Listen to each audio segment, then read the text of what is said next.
पहाड़ियों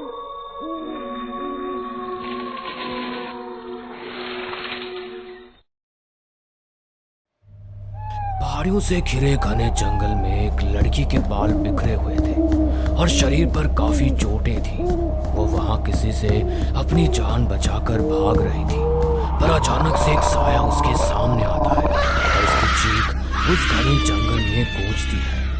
कुछ साल बाद ये कहानी 3 सहेलियों की है, रिया, कविता और आंचल की, जो एक ही कॉलेज में पढ़ती थी। वो तीनों बचपन की दोस्त थी और जब उन्हें पता चलता है कि कॉलेज से उन्हें कुछ दिनों के लिए ट्रिप पर ले जा रहा है, ट्रिप का नाम सुनते ही सभी बेहद खुश हो जाते हैं। लेकिन उनमें अगर कोई खुश नहीं था तो वो थी आंचल। क्या फायदा यार ऐसे ट्रिप का जहाँ मैं जा ही नहीं सकती। लेकिन क्यों आंचल, तू हमारे साथ इस ट्रिप पर क्यों नहीं जा रही? यार तुझे तो पता है ना, मेरे पेरेंट्स मुझे कहीं जाने नहीं देते। अब तू ही बता, मैं अपने पेरेंट्स के खिलाफ इस ट्रिप पर कैसे चली जाऊं? हाँ चल, तू परेशान मत हो, तेरे घर में हम बात कर लेंगे। वैसे भी तू पूरे कॉलेज में फर्स्ट आई है, तेरा जाना तो सबसे ज्यादा इम्पोर्टेंट है। लेकिन यार तुझे तो पता है ना, बचपन से ही मेरे ऊपर बुरी शक्तियों का साया रहा है। यही वजह है कि माँ पापा मुझे बाहर जाने नहीं देते। हाँ चल, हमें पता है, लेकिन तू कब तक इस डर से कहीं बाहर नहीं जाएगी? कब तक अंकल आंटी इस तरह तेरा कवच बनकर तेरी रक्षा करेंगे? एक ना एक दिन तो तुझे उनसे दूर होना ही होगा। आज नहीं तो कल वे तेरी शादी भी तो करवाएंगे ना। और वैसे भी तू कॉलेज की ट्रिप पर अकेली दौड़ने ना जा रही है, हम भी तो तेरे साथ हैं। और टीचर भी तो तेरे घर में बात कर लेगी। अपने दोस्तों की बात से आंचल एग्री होती है, जिसके बाद आंचल की टीचर ही उसके घर वालों से बात करती है। अब ना चाहते हुए भी आंचल के घर वाले उस ट्रिप पर भेज देते हैं। पहली बार तीनों दोस्त ट्रिप पर जा रही थी। इस खुशी में उन तीनों को नींद ही नहीं आ रही थी। अब अगली सुबह होते ही तीनों दोस्त कॉलेज जाती है और कॉलेज वाले कॉलेज के सभी लड़के और लड़कियों को बस में बैठाकर अपनी डेस्टिनेशन के लिए चल पड़ते हैं। बस में बहुत हलचल हो रही थी, कोई गाना गा रहा था तो कोई मस्ती कर रहा था। आंचल को विंडो सीट पसंद थी, इसलिए वो शांत बस में विंडो सीट के पास बैठी बाहर का नजारा देख रही थी। उसे हसीन वादियां और शांत एनवायरनमेंट बहुत पसंद था। बस में इतनी चहल पहल होने के बाद भी आंचल का पूरा ध्यान बस से बाहर था। अब वो लोग जैसे ही अपने डेस्टिनेशन के पास पहुंचते हैं, वैसे आंचल के चेहरे पर एक ठंडी हवा आती है और उसे किसी पैरानॉर्मल एक्टिविटी का एहसास होता है। आंचल को बचपन से ही भूत प्रेत से काफी डर लगता था। कई बार उसे कुछ बुरी शक्तियों का भी अपने पास होने का एहसास हो चुका था। बस यही वजह थी कि उसके घर वाले उसे अकेले कहीं नहीं जाने देते थे, क्योंकि कई बार आंचल के ऊपर बुरी शक्तियां हावी हो चुकी थी। शायद ऐसा ही कुछ इस बार भी आंचल के साथ होने वाला था। बस अपने रास्ते चल रही थी। जैसे ही वो ठंडी हवा आंचल की चेहरे पर लगती है, वो घबरा जाती है और उसे महसूस होता है कि इस जगह पर कोई बुरी शक्ति है। ठंड का समय था, लेकिन फिर भी आंचल के चेहरे से पसीना टपकने लगता है और वो घबराती हुई रिया से कहती है, रिया, मुझे यहाँ कुछ ठीक नहीं लग रहा है। मैम, इस ड्राइवर से बोलो ना कोई दूसरा रास्ता ले ले, या तो फिर यहाँ से तेजी से बस चलाए। तुम जानती हो ना, अगर मेरे आसपास कोई बुरी शक्तियाँ होती है तो मुझे उनका आभास होता है, और मुझे अभी आभास हो रहा है। रिया इन सब बातों पर विश्वास करती थी और रिया आंचल की बचपन की दोस्त थी, तो उसने कई बार आंचल की बुरी हालत देखी थी। इसलिए वो आंचल की बात पर विश्वास कर लेती है और कविता से कहती है, कविता, आंचल को यहाँ कुछ सही नहीं लग रहा है। और तू जानती है ना आंचल के बारे में, मैम से बोल कि ड्राइवर को बोले कि रास्ता चेंज कर ले या फिर बस तेजी से चला ले। हमें जल्द से जल्द यहाँ से निकलना होगा। प्रिया, आंचल के बारे में सिर्फ तुझे और मुझे पता है और किसी को नहीं। यहाँ कोई हमारी बातों पर विश्वास नहीं करेगा और हम सब एक साथ हैं, कुछ नहीं होगा। बस थोड़ा सा रास्ता और बचा है, हम लोग जल्दी यहाँ से निकल जाएंगे।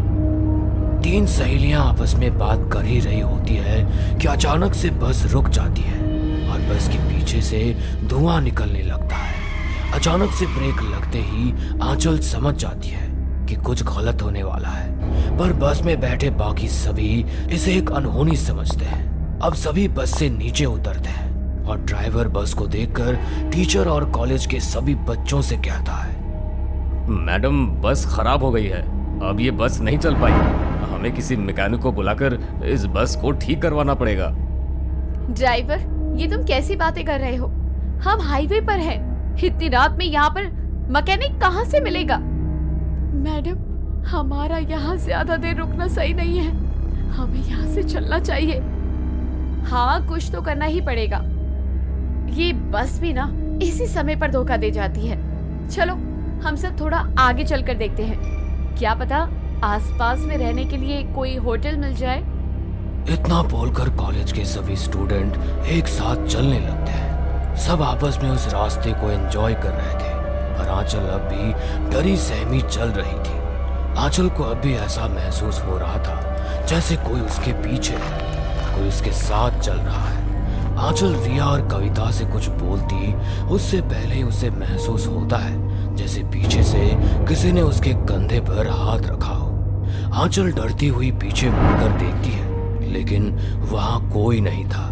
एक बार फिर वो अपने कॉलेज के बच्चों के साथ चलने के लिए आगे की ओर घूमती है तो वो देखती है कि कॉलेज के सभी बच्चे गायब हो चुके हैं। यहाँ तक कि उसकी दोस्त रिया और कविता भी उसके साथ नहीं है और वो खुद एक अनजान सी जगह में है। वो खुद को एक घने से जंगल में पाती है और तभी एक बिजली पेड़ पर गिरती है। कुछ देर बाद एक पेड़ टूटकर आंचल की तरफ गिरने लगता है, पर आंचल खुद को बचा लेती है और डरती हुई जंगल से बाहर भागने की कोशिश करती है। पर तभी अचानक से एक हाथ आंचल का पैर पकड़कर उसे नीचे की ओर खींच लेता है। बचाओ, कोई है यहाँ, कोई मुझे बचाओ। इतना बोलकर आंचल जैसे तैसे अपना पैर छुड़वाकर एक बार फिर भागने लगती है और एक पत्थर से उसका पैर टकरा जाता है और वो नीचे गिर जाती है। उसके नीचे गिरते ही कविता उसे उठाती है और उससे कहती है, आंचल क्या हुआ तुझे? तू अचानक से कैसे गिर गई यहाँ? यहाँ तो कुछ भी नहीं है। आंचल अपने सामने कविता और बाकी लोगों को देखकर और भी ज्यादा डर जाती है। उसके साथ जो घटना घटी थी उसके बारे में आंचल उन सबको बताना चाहती थी, पर वो कुछ बोल नहीं पाती। जिसके बाद आंचल की टीचर उससे कहती है, आंचल, इतनी ठंड में तुम्हें पसीना आ रहा है? सब ठीक तो है ना? चलो हम पहले होटल चलते हैं, होटल सामने ही दिख रहा है। फिर वहां जाकर तुम बताना तुम्हें हुआ क्या है। ठीक हो तुम? आंचल की ऐसी हालत देखकर उसकी टीचर भी समझ चुकी थी कि उसके साथ कुछ ठीक नहीं चल रहा था। अब वो लोग जल्दी से एक होटल में जाते हैं और 3 कमरे बुक करते हैं, जिसमें एक कमरे में आंचल, कविता, रिया और उसकी टीचर थे, तो दूसरे कमरे में बाकी के सभी स्टूडेंट और तीसरे कमरे में बस ड्राइवर। कमरे में आने के बाद सब फ्रेश हो जाते हैं, पर आंचल अब भी खिड़की के बाहर देख रही थी। ये देख उसकी टीचर उससे कहती है, आंचल, मैं काफी देर से देख रही हूँ, तुम मुझे कुछ ठीक नहीं लग रही। बस में भी तुम उदास चुपचाप बैठी थी और खिड़की के बाहर ही देख रही थी। तुम अब भी काफी डरी हुई हो और इतनी सर्दी में भी तुम्हें पसीने आ रहे हैं। सब ठीक तो है ना? टीचर, यहाँ कुछ ठीक नहीं है।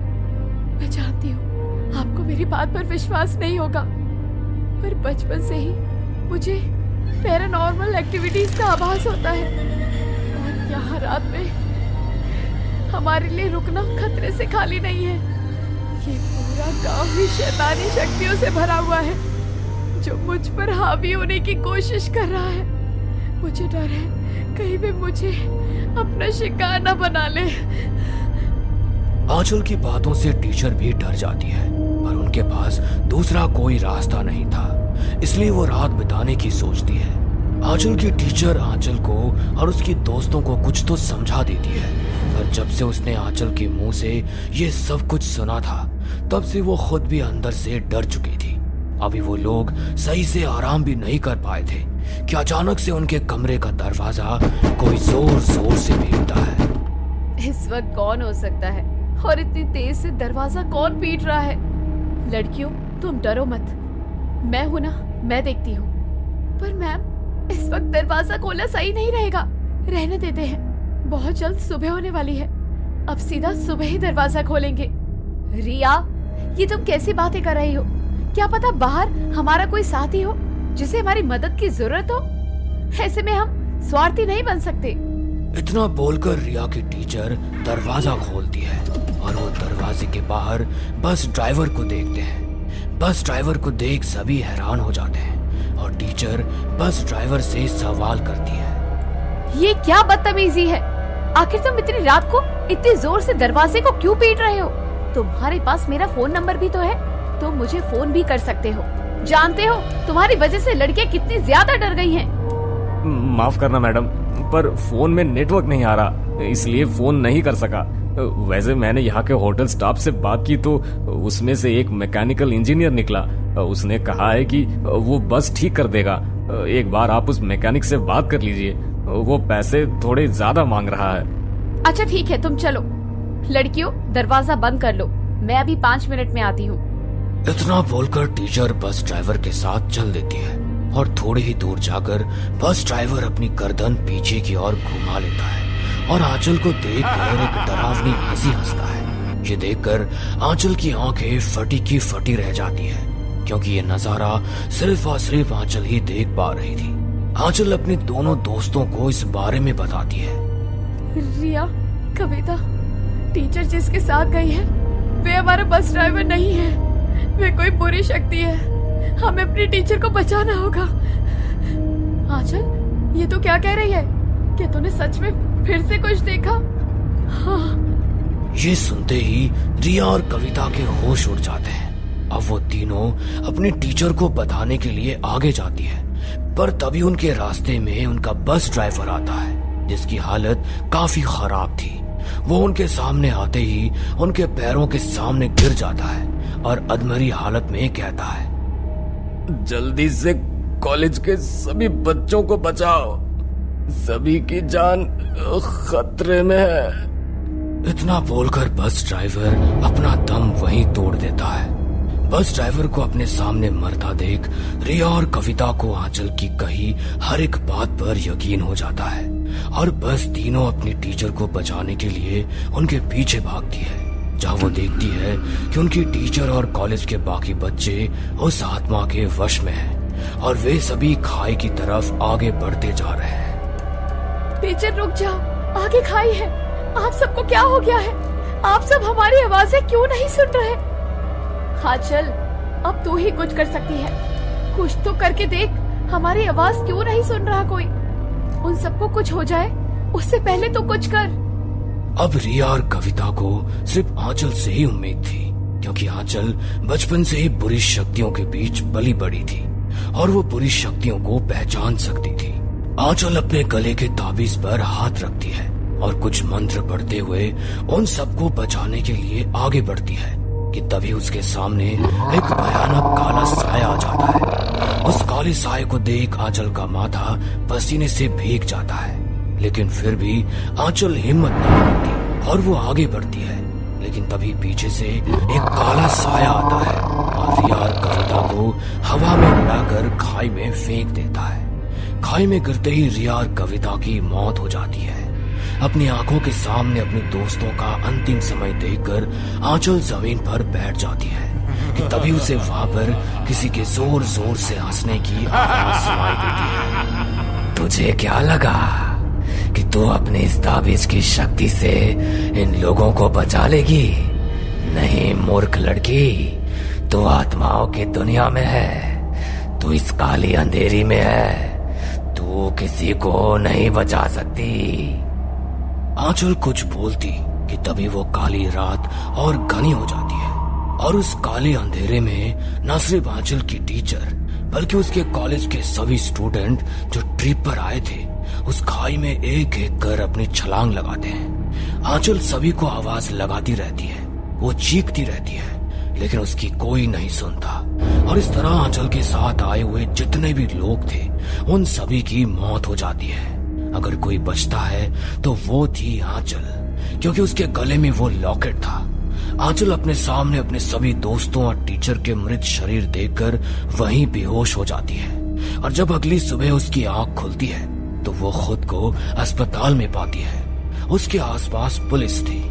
पुलिस उससे पूछताछ करती, लेकिन आंचल अपनी आवाज खो बैठती है। उस सदमे का आंचल पर इतना गहरा असर हुआ था कि आंचल अब अपनी जिंदगी में कभी बोल ही नहीं सकती थी। हमें पूरा यकीन है दोस्तों कि आप लोगों को ये कहानी जरूर पसंद आई होगी। अगर आपके साथ भी कुछ ऐसे अनकहे किस्से हो चुके हैं तो प्लीज हमारे साथ शेयर करें। हम जरूर अपने चैनल पर उनको दिखाएंगे। हमारी ईमेल आईडी नीचे डिस्क्रिप्शन बॉक्स में दी गई है, तो प्लीज हमारे वीडियो और चैनल को शेयर एंड सब्सक्राइब करें और बने रहे हमारे साथ ऐसे ही अनकहे किस्से और कहानियां सुनने के लिए।